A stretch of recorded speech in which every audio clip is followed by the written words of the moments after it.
যে কংগ্ৰেছ দল এটা মহান দল, এটা মহানগৰৰ পৰা যিদৰে পুনৰ গৌৰৱ গগৈ গৰজি উঠিছে। এইবাৰ গৌৰৱ গগৈয়ে কিন্তু বহুতখিনি কথাই ক'লে। আপোনালোকে যদি এই ভিডিঅ'টো নাই চোৱা তেতিয়াহ'লে আপোনালোকে ভিডিঅ'টো চাওক, কাৰণ নিৰ্বাচনৰ গৰম বতাহ এইবাৰ সমগ্ৰ অসমতে মানে বেয়াকৈ এইবাৰ বলিছে।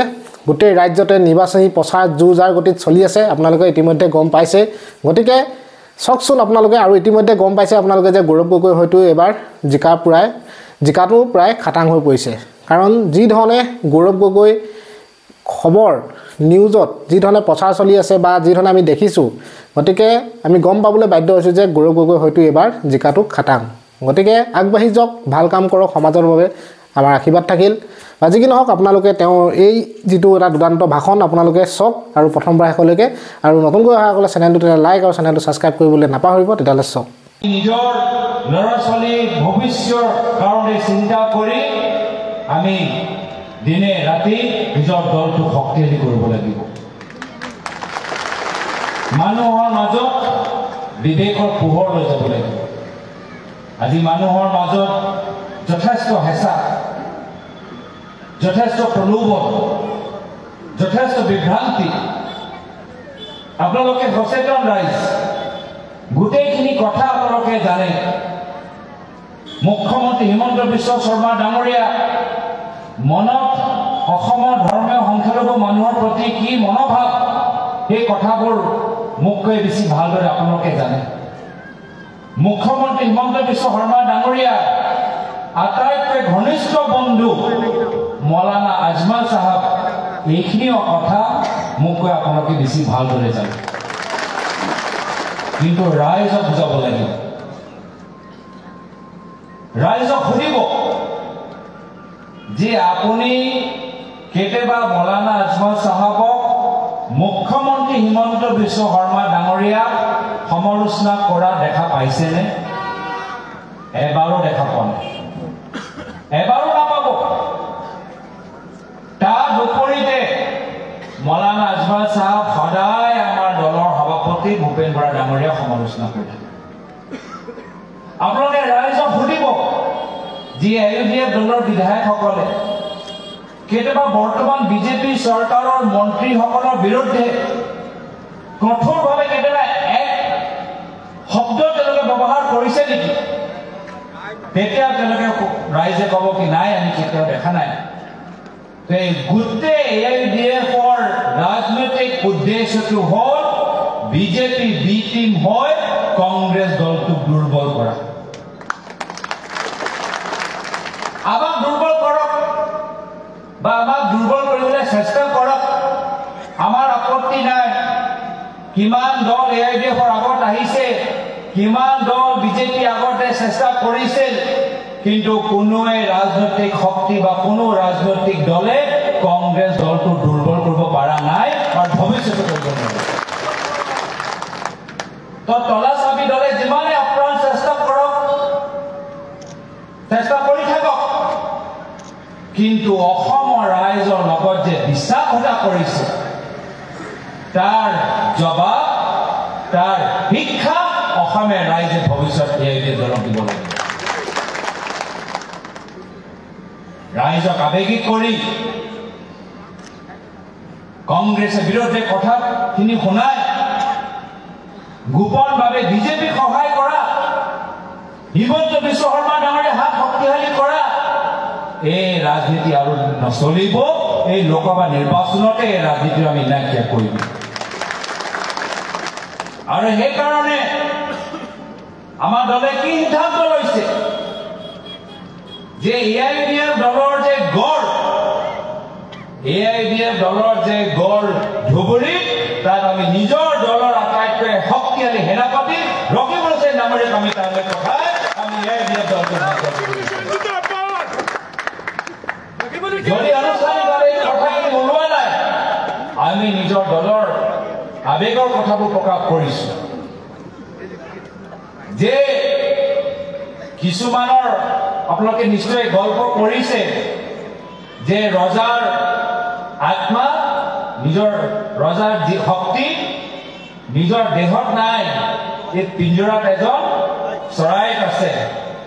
একেৰাহে হিমন্ত বিশ্ব শৰ্মা ডাঙৰীয়া শক্তি নিজৰ দলৰ ভিতৰত নাই, সেই AIDF দলত সোমাই আছে। যদি আমি AIDF দলটোক নাইকিয়া কৰিব পাৰোঁ, তেতিয়া হিমন্ত বিশ্ব শৰ্মা ডাঙৰীয়া ৰাজনৈতিকভাৱে সদায় কাৰণে আমি বিদায় দিব পাৰোঁ। বিজেপি দলটোক সদায় কাৰণে আমি ৰাজনৈতিকভাৱে বিদায় দিবলৈ পাৰোঁ।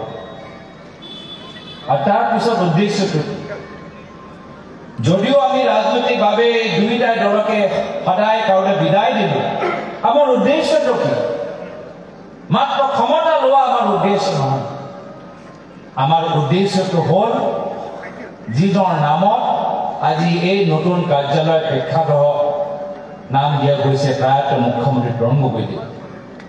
আমি সেইজন ব্যক্তিৰ অসমৰ প্ৰতি যে সপোন, মৰম, শ্ৰদ্ধা, সেই কথাবোৰ মনত পেলাই তেওঁলোকৰ অধুৰা কাম সম্পূৰ্ণ কৰাৰ দায়িত্ব ভৱিষ্যত আমাৰ কংগ্ৰেছ চৰকাৰ ল'ব লাগিব।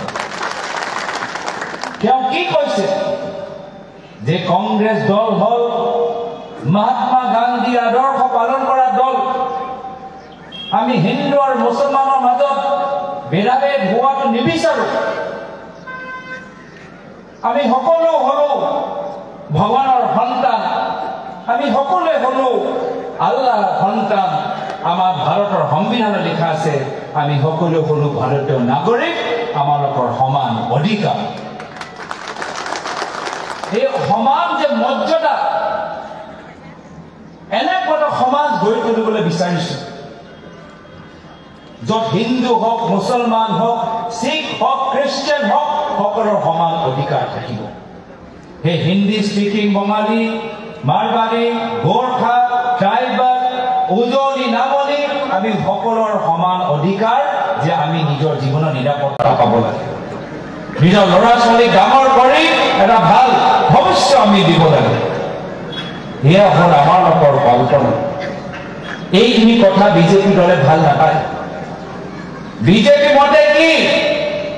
বিজেপি মতে সমাজত দুটা বৰ্গ থাকিব লাগে। এটা প্ৰথম শ্ৰেণীৰ নাগৰিক থাকিব লাগে, এটা দ্বিতীয় শ্ৰেণীৰ নাগৰিক থাকিব লাগে। আৰু দ্বিতীয় শ্ৰেণীৰ নাগৰিক প্ৰথম শ্ৰেণীৰ নাগৰিক মতে চলিব লাগিব, উঠিব লাগিব, বহিব লাগিব, কাপোৰ কিনিব লাগিব, নামাজ কিনিব লাগিব। আমি কৈছো নহ'ব, আমি কোনো দ্বিতীয় শ্ৰেণীৰ নাগৰিক নহয়। আমি সকলোৱে সমান, আমাৰ অধিকাৰ, আমি সকলো হ'লো ভাৰতীয় নাগৰিক। এয়া কল্পনা আছিলে প্ৰাক্তন মুখ্যমন্ত্ৰী তৰুণ গগৈদেৱৰ। এইখিনি কথা আমি ৰাইজক বুজাব লাগিব। আজি বিজেপি অহাৰ পিছত উত্তৰ পূৰ্বাঞ্চলত কি হৈছে আমি দেখা পোৱা নাই নেকি? মণিপুৰত তেওঁলোকৰ ৰাজ্য চৰকাৰ, মণিপুৰত কিমান ঘৰ জ্বলি গ'ল, কিমান মানুহ হত্যা হ'ল আমি গম পোৱা নাই নেকি? আমি কথা দিছো যেতিয়ালৈকে অসমত কংগ্ৰেছ আছে আমি অসমটো দ্বিতীয় মণিপুৰ হ'বলৈ নিদিওঁ। ইয়াত সকলোৱে নিৰাপত্তা পাব। সেই হিন্দুৱে হওক, মুছলমানে হওক, শিখ হওক, খ্ৰীষ্টিয়ান হওক, বৌদ্ধ ধৰ্ম হওক বা জৈন ধৰ্ম পালন কৰা ব্যক্তিজনে হওক। কংগ্ৰেছ হ'ল সকলোকে সন্মান কৰা দল। কাৰো প্ৰতি আমালোকৰ ভিতৰত হিংসা নাই, ঘৃণা নাই। সকলোকে সামৰিবলৈ বিচাৰিছো আৰু সকলোকে একত্ৰিত কৰি আমি কি কৰিবলৈ বিচাৰিছো যে ৰাইজৰ মাজত উন্নতি হওক, প্ৰগতি হওক, ৰাইজ আগবাঢ়ি যাওক, শিক্ষা ক্ষেত্ৰত আগবাঢ়ি যাওক, সামাজিক ক্ষেত্ৰত আগবাঢ়ি যাওক, অৰ্থনৈতিক ক্ষেত্ৰত আগবাঢ়ি যাওক। এয়া হ'ল আমালোকৰ দৃশ্য বা আমালোকৰ কল্পনা। পঞ্চায়ত নিৰ্বাচন ক্ষমতা বিকেন্দ্ৰীকৰণ কৰা এটা মাধ্যম। খাদ্য সুৰক্ষা আঁচনি ৰাইজক অন্ন সুৰক্ষা দিয়া এটা মাধ্যম। MGNৰেগা যে বিপদৰ সময়ত যে ৰাইজৰ ওচৰত কিবা এটা আছে যাৰ জৰিয়তে হাজিৰা ল'ব পাৰে, সেয়া হ'ল এটা উদ্দেশ্য। সেয়া হ'ল কংগ্ৰেছ। আমি সকলোৰে কাৰণে চিন্তা কৰোঁ। আমি IIT, IIM চিন্তা কৰোঁ। আমি মামনি, মাজনী, বাইদেউৰ কাৰণে চিন্তা কৰোঁ। আমি ইছৰলৈকে আমি কেনেকৈ ছেটেলাইট পঠাব পাৰোঁ তাৰ কাৰণে চিন্তা কৰোঁ। আমাৰ ল'ৰা ছোৱালী মেট্ৰিক পৰীক্ষাৰ পিছত কেনেকৈ কম্পিউটাৰ পায়, বিনামূলীয়া লেপটপ পায়, আমি তাৰ কাৰণে চিন্তা কৰোঁ। কেনেকৈ আমাৰ বিভিন্ন আমাৰ ইণ্ডাষ্ট্ৰী অসমত আহি ফেক্টৰীবোৰ বহাব পাৰে, আমি তাৰ কাৰণে চিন্তা কৰোঁ। খেতিয়কসকলৰ শ্ৰমিকসকলৰ কাৰণে চিন্তা কৰোঁ। এয়াটো হ'ল আমাৰ কংগ্ৰেছ, এয়া হ'ল আমাৰ ভাৰত, এয়া হ'ল আমাৰ পৰম্পৰা, এয়া হ'ল কংগ্ৰেছ। সকলোকে সামৰিবলৈ বিচৰা, সকলো অঞ্চলত উন্নতি বিচৰা, প্ৰগতি বিচৰা, আৰু এই উন্নতি শান্তি সম্প্ৰীতিৰ পৰা বিজেপি দলে ভয় খায়। বিজেপি দলৰ ৰাজনীতি নিৰ্ভৰ কৰে হিংসাৰ বাতাবৰণৰ ওপৰত, আৰু সেইকাৰণে মই নিজৰ দলৰ নেতা ৰাহুল গান্ধী ডাঙৰীয়াৰ প্ৰতি গৌৰৱ অনুভৱ কৰোঁ যে কন্যাকুমাৰীৰ পৰা কাশ্মীৰলৈকে খোজ কাঢ়িছে প্ৰায় ৪৫০০ কিলোমিটাৰ। কাৰ কাৰণে? আমালোকৰ মাজত আমি ভাতৃত্ব মনোভাৱ জীয়াই ৰাখিব পাৰোঁ, তাৰ কাৰণে ইয়াতকৈ ডাঙৰ ত্যাগ কি হ'ব পাৰে, ইয়াতকৈ ডাঙৰ বলিদান কি হ'ব পাৰে যে আমি সকলোৱে ভাতৃত্ব, এই যে আমাৰ ভাৰতৰ এটা সম্পদ, আমাৰ এটা চিনাকি, আমি সেই কথাটো আমি ধৰি ৰাখিব পাৰোঁ। আৰু সেইকাৰণে এতিয়া বিজেপি দলে আমাক দুৰ্বল কৰিবলৈ বিচাৰিছে, আমাৰ পৰা কিছুমান মানুহ লৈ যাবলৈ বিচাৰিছে। গম পোৱা নাই যে কংগ্ৰেছ দল এটা মহান দল, এটা মহাসাগৰ। মহাসাগৰৰ পৰা যিদৰে অলপ টোপোলা পানী ল'লে একো লাভ, একো ক্ষতি নহয় মহাসাগৰত, একেদৰে কংগ্ৰেছ দলৰ হাতৰ চিন ইমান শক্তিশালী, এজন বা দুজন ব্যক্তি গ'লে এই হাতৰ চিনটো কোনো দুৰ্বল কৰিব নোৱাৰে। এই হাতৰ চিনৰ লগত আমাৰ এটা ব্যক্তিগত আৱেগ আছে, এই হাতৰ চিনৰ লগত আমাৰ খুৰাসকলৰ দিনৰ পৰা আমাৰ এটা ব্যক্তিগত সম্পৰ্ক আছে, এই হাতৰ চিনৰ লগত আমাৰ তেজত এটা সম্পৰ্ক আছে। কোনো আমাৰ হাতৰ চিনটোক ক্ষতি কৰিব নোৱাৰে।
আমাৰ হাতৰ চেইন ইমান শক্তিশালী যে এজন দুজন ব্যক্তি গ'লে আমাৰ দলটো ক্ষতি কৰিব নোৱাৰে। কিন্তু তথাপিও মই ৰাইজক এটা কথা দিছোঁ, তথাপিও যদি আমাৰ দলটোক সকলোৱে এৰি দিয়ে, শেষৰলৈকে মই অকলে বিজেপি আৰু লগত যুঁজিবলৈ প্ৰস্তুত। মোক দলে যি দায়িত্ব দিয়ে, আমাৰ অসমৰ ৰাইজে য'তে বিচাৰে, কংগ্ৰেছৰ মানুহ য'তে বিচাৰে, মই তাত গৈ কংগ্ৰেছ কাৰণে, অসমৰ ৰাইজৰ কাৰণে শেষৰলৈকে যুঁজিবলৈ মই প্ৰস্তুত হৈছোঁ। আৰু এই চিন্তাধাৰা মাত্ৰ মোৰ অকলে নহয়, ইয়াত বহি থকা সকলৰ এটাই কথা যে আমি হলো সাহসী, আমি কংগ্ৰেছ কৰ্মী, আমি শেষৰলৈকে কংগ্ৰেছ কৰি যাম। আৰু ৰাজনীতি এটা চক্ৰ, যিদৰে আন্ধাৰৰ পিছত পোহৰ আহে, ৰাতিৰ পিছত দিন আহে। এই অহংকাৰী চৰকাৰ ভাবিব নালাগে যে সদায় ক্ষমতা তেওঁলোকে থাকিব, ওপৰত আল্লাহ আছে। এই অহংকাৰৰ নিশ্চয় একদিন শেষ হ'ব, সৰ্বনাশ হ'ব। কংগ্ৰেছ পুনৰবাৰ ৰাইজক সেৱা কৰিবলৈ